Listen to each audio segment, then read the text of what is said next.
Hi, I'm Leanne Ely. I'm a nutritionist, a New York Times best-selling author, and some people even say I'm a life coach.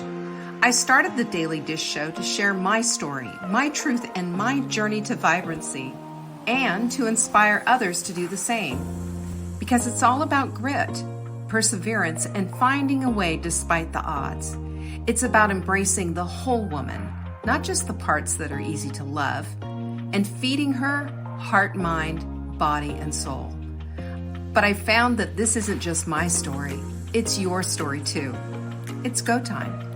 This is the Daily Dish. So today, I'm going to tell you what, we are going to move the needle on our own emotional well-being, on our own emotional management of our emotions, our feelings, and all the other stuff. Look we got two Susans in a row coming on in. Hi, Susan, my Susans, all the Susans. I've got three Susans right here in a row. Anyway, I want to talk about this. I think this is such an important topic because, for as learned as we become and as evolved, we hope, as we become, as emotionally and intelligent as we become, it all goes out the door when we get angry and we become like these screaming shrews who later have to go back and clean up a big old mess that they've made. Speaking from personal experience, of course. Been there, done that, got the t-shirt. Hey, Kimberline. And Linda's in the house as well. I think this is a really important topic for wise women. Because if we're going to show up in our lives, we show up everywhere, even the places we don't want to be, right? Even the places we don't want to be. Hey, Catherine, nice to see you. Who wants to have an argument? Who wants to have a, knockout, drag out fight with your spouse or a friend or anyone else for that matter? Who wants to do that? No one does. No one does. Are we unhinged at times? I think we're all unhinged at times, Arlene. I think we all are unhinged at times. You know what the whole thing is, though, is managing it. Managing it. And wise women know how to argue in a way that is understanding that having an argument, having a disagreement is not a blood sport, right? It is not a blood sport. And I'm going to say this because, I'm speaking to all of you humans out there, all of you, we're all human. No one has managed to go through life without having a disagreement with another human. No one. We all have these issues. And when it happens, there is a whole cascade of emotions and feelings and unfortunate words and all kinds of stuff that come up. All kinds of stuff. And my whole thing about talking about this today, because we've been talking about feelings all week, yes, we need to let it go. But yes, we also need to understand what this is all about and how can we as wise women get into the weeds and learn how to handle this. We also have a tendency to think that, what we really need to do is just avoid it all. Have you ever, that was my whole thing because I came from a yelling home. My parents, boy, they'd have it out. And as they got older, they had less stuff going on.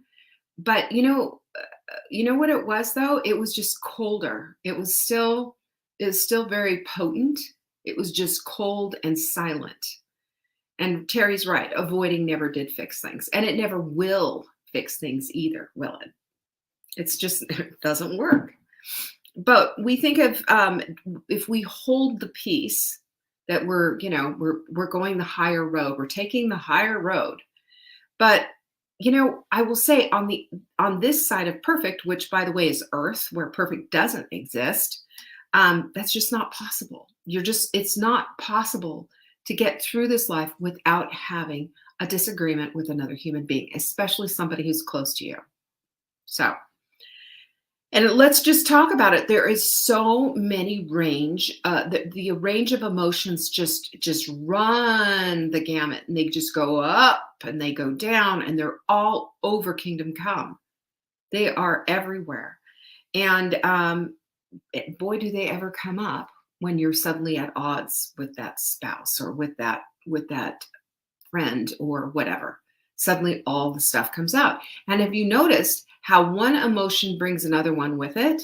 And with it are memories, and with it are unresolved things, and with it is a bunch of stuff, and maybe it's 15, 20 years old. Have you noticed that?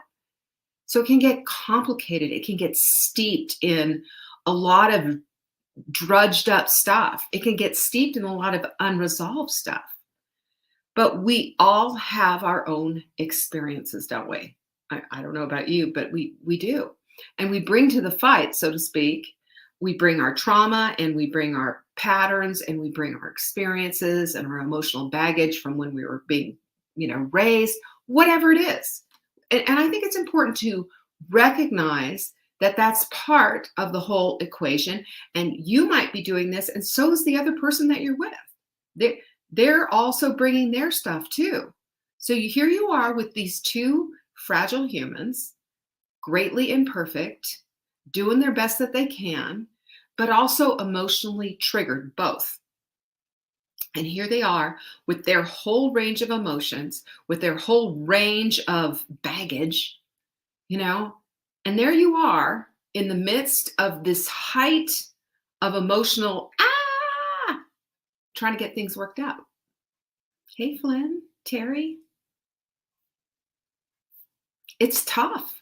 What a tough assignment. But you know what? There are ways in which we can work things out, and there are ways in which obviously that we can't. But the point is to learn to fight fair. Is there such a thing? But we also need to learn how to have these disagreements and fights, arguments, whatever you want to call them, in a way that we don't decimate the other. This is not your opponent, right? This is your friend. This is your spouse. This is somebody that you deeply care about. And the whole idea is not to go in there and win and obliterate the other one while you're trying to do it. So this is, and at the very end of it, I mean, if the best scenario, of course, would be to come together and reach an agreement at the very end, or at least a consensus. So there are concrete things that we can do to manage our runaway emotions, because this is when they run away. They run away. They are going galloping full speed ahead. And here we are sitting here in this place of saying, oh, this is going to be a tough one. This is going to be hard. But, the objective for keeping a healthy relationship has to be the main focus as we get into the ring, so to speak. And I'm saying this, and I'm using, fighting metaphors just simply to, I'm not suggesting we literally get into a ring, but, because there's an argument here. So I've got, I think, let me see, how many things did I write down? I think I've got 7. Yep, 7 things. 7 things. 7 things that you can do in order to bring in the peace without sacrificing your emotions on the other side of it, and also being able to make your point. These are skills. And you know what? And I will also say it takes practice, and it takes some doing, and it takes thinking about before the event. It's a good thing. So, for example, if I remember this very clearly with Mark. I remember where we were. I remember where it all was. And we were having a disagreement, and he was raising his voice. And he wasn't raising his voice and yelling. His voice was just getting louder. He wasn't yelling. It was getting louder. There's a difference. There is a difference. And I looked at him, and I remember I said to him like this, it's not necessary for you to make your voice louder. I can hear you just fine. And I remember he cracked a smile, and it broke the ice a little bit. And I think sometimes if someone can have the calmness, they can bring the calmness, and the other person will pick up. I mean, and when I'm talking about this, I'm talking about two emotionally intelligent people who are on the same page and want the same outcome. There are times where it just doesn't work, Ask anybody who's been through a divorce or has had a broken friendship.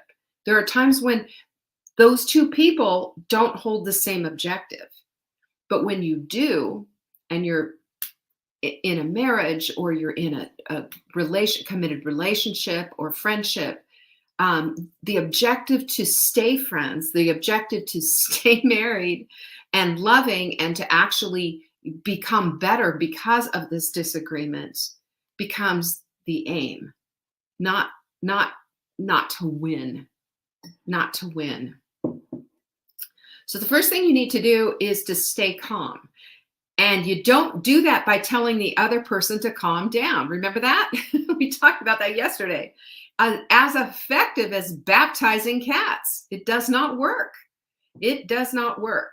So agree in advance. I mean, you could even have some, okay, look, we need to discuss this, but can we agree in advance that we're not going to lob bombs at each other, that we're not going to blow up, and we're not going to, take each other out?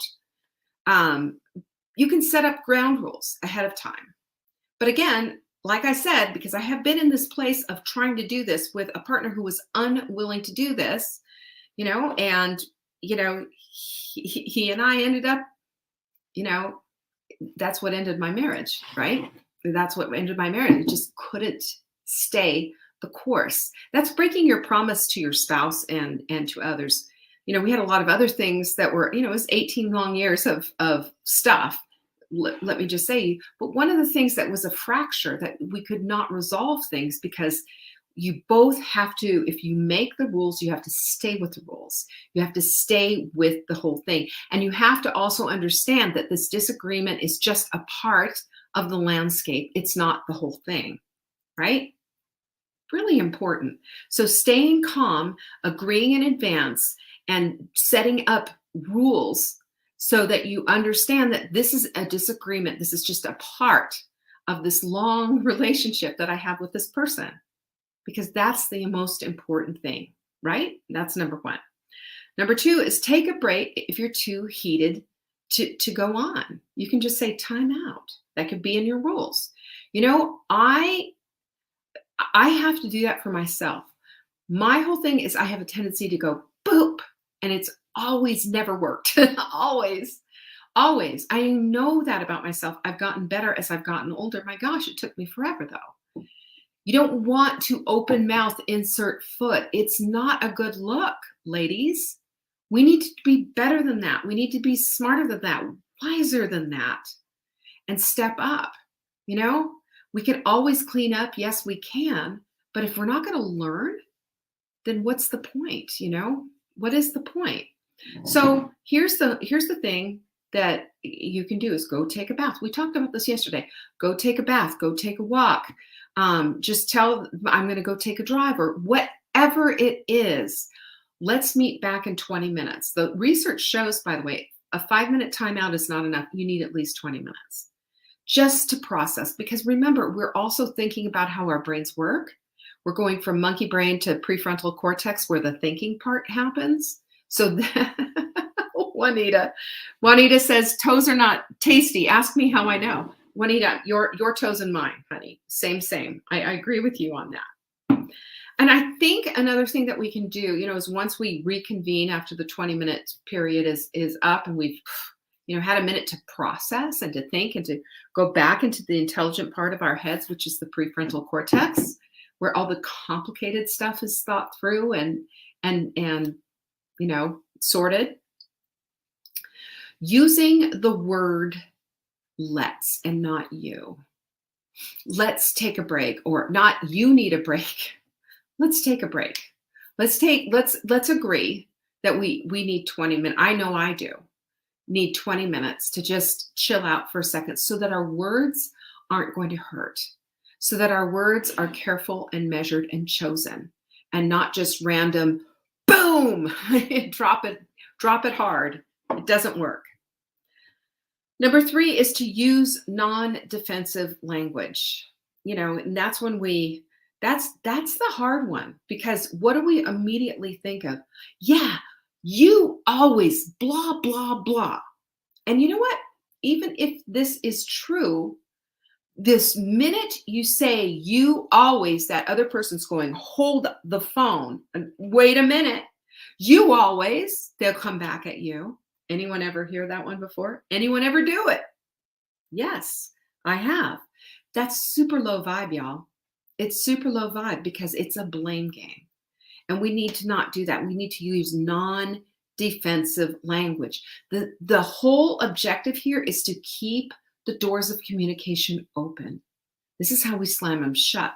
This is how we light up the anger. That's a fire starter right there. That's what it is.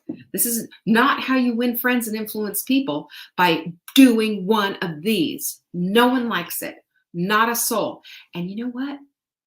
Even if it's warranted, at the end of the day, what is your objective for having this argument? How do you want it to end? Think in those terms. Think in a big picture analysis, because the back and forth and the back and forth and the back and forth, and let me tell you, over a period of time of just niggling at each other like that, it wears people out. It harms their psyche, it harms yours, and you start thinking like these really resentful thoughts about that other person. You don't see them in the same light that you saw them when you first said, I do, you know? You see them in a completely different light. And you know, mirroring back something that they said and saying, if they said, you know, I just don't feel like you hear me. And then if you say to them, you know, I'm listening to you right now, is a mirror back of I'm hearing you, I'm validating you. We're going to talk about that a little bit more, but this is critical because this puts us both on the same exact level. Two human beings with a lot of really heated up emotions, and validating one another and loving one another, even though there's a disagreement afoot. Even though, because what's the most important thing? The relationship. The relationship. So we're not at war with one another. We're trying to sort things out and make it work, right? So one of the things that you can do too is to think about why you love your spouse or this friend or whatever it is that you're trying to work something out. I do this with Mark all the time. I mean, we barely have a disagreement. When we do, we have set up rules. We've got rules set up. And the other thing is that we validate one another, and we, at the end of the day, I know that he loves me, even through all of this, you know, because I didn't see that growing up. You know, I saw my parents just being super hateful with each other and yelling and arguing and using language and all kinds of things, and you know, I don't know if they were name calling or not. They might as well have been, for as often as it happened and as horrible as it was. And as dramatic as it was, you know, they might as well have been. But if we think about the good things about our spouse, and we think, you know, one of the things that I said to Mark, because he said this to me very, very early on, I know he's always got my back. I know that. And I'll say that to him if we're having an argument and it's in the heat of it. I know you've got my back, Mark. I know.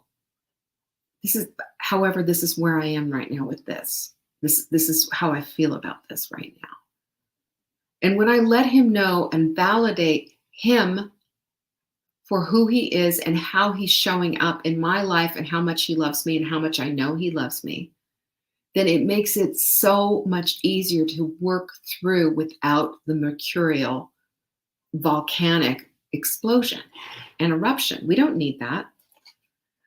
I will also say right now, this is a time that we understand that the yeah buts, when we yeah but ourselves, that doesn't work. When we yeah but somebody else, it doesn't work either. Maybe what we should just do is make a pinkies up agreement that we're never going to use the word yeah but. Yeah, but you don't understand. Yeah, but, you know, what about this? Yeah, but. Yeah, but is dismissive. A yeah, but says, yeah, I hear you. No, not really, because I'm only interested really in making my own point. And here it is, but blah, blah, blah. That's what a yeah, but is. Yeah, but is all about you, your point, your excuse, your reason. And it's dismissive of everything else. Think about that. When we yeah, but, we are doing a great disservice to that friend, to you know, even an accountability partner. You don't yeah, but. You just don't, because it's dismissive. Number 4 is don't blame. Talk about how you feel. You know, I mean, this is the best we can do because it's we're feeling something, right? When you're in an argument, are you feeling something? I know I am. If we talk about how we feel, if we stop the eyeballs rolling and the sighing and the I can't believe this. All of that, just all these emotion, all this stuff that's dismissive and saying you're a fool is essentially what we're saying. We need to be in the place of being honoring even in the midst of a disagreement, being honoring and respectful and loving to that other person. I don't care who they are. They deserve that. Even a child, you know, they deserve that. We talk about things, and even if it's something that they did, it's not you did this, it's when you did this, I felt X, Y, and Z. When we have that, then we're owning what it is that we felt about it because this is what we're trying to convey, is how we felt. And that's, you know, that's what they're going to hear, by the way. It's not so much of what we say, it's how we say it. You know, they'll remember the rolling eyeballs. They'll remember the sighs and the, are you kidding me? I can't believe it. They'll remember all of that because it's all so exquisitely dismissive. It says, I don't care about you. It says, get away from me. I'm disgusted. That's not our objective when we're having a disagreement. Our objective is to work through the disagreement, right? Not to put that other person in that place. And that gets us right to number 5, which is to remember that your significant other or your friend or whomever it is that you're having this disagreement, neither one of you are inherently bad. Don't identify that with what it is. Something happened. And that something happened is something that they did maybe, or you did, or or a misunderstanding of some kind. And that needs to be taken away and apart from the person and who they are. Otherwise, we're back to that whole place of really going down to a very low vibe place of decimating the other person. And in the name of all that is holy and good, we can't do that to one another. We can't do that to one another, not if we are honoring of one another the way we should be, because that other person was put here on purpose and for purpose, just like you were, fearfully and wonderfully made, just like you. The exact numbers of the hairs on their head known, just like yours. Number 6 is to validate. Hey, let me ask you a question, just out of curiosity. Do you want to be understood? So does your opponent, if you want to call him that. So does your opponent. We all want to be understood. And so the validation goes a step further. Yes, I know this is important to you. Yes, I understand. And you know what? Not only do we do this, when we're having an argument, sometimes it's really important to shut up and listen. For me, I'm just constantly like this. It's terrible. And what I'm learning is that when I back away and just shut up for half a second and say, I understand that that's important to you, and then just button it, then I'm going to get a calmer anyway response back. Now there's something to discuss. Now there's an opening there. And you're the one that did it. We all have the opportunity to do this, by the way, instead of just letting our emotions go whoosh all over the place. And then feelings and all of the garbage. It's not good. Number 7 is to listen and mirror in a way that says, I'm listening to you. You're important to me. That's because our relationship is everything. And I'm giving you my attention. Otherwise, not only do they not feel heard, they feel dismissed. And again, back to that whole dismiss thing. Nobody wants that. That is the ultimate put down in my book. Dismiss, shut down. It's saying, you don't mean that much to me. And that makes you feel like this. And no one wants to feel like that. So their point of view is important to them, and your point of view is important to you. We can really resolve things a whole lot quicker if we understand that from the beginning. And I'm going to tell you what, this is all hard to do, but this is how emotionally intelligent people operate. These are skills that are worth our time to learn. And it doesn't just come naturally. It doesn't come easily. We have to go back and we have to rethink these things through.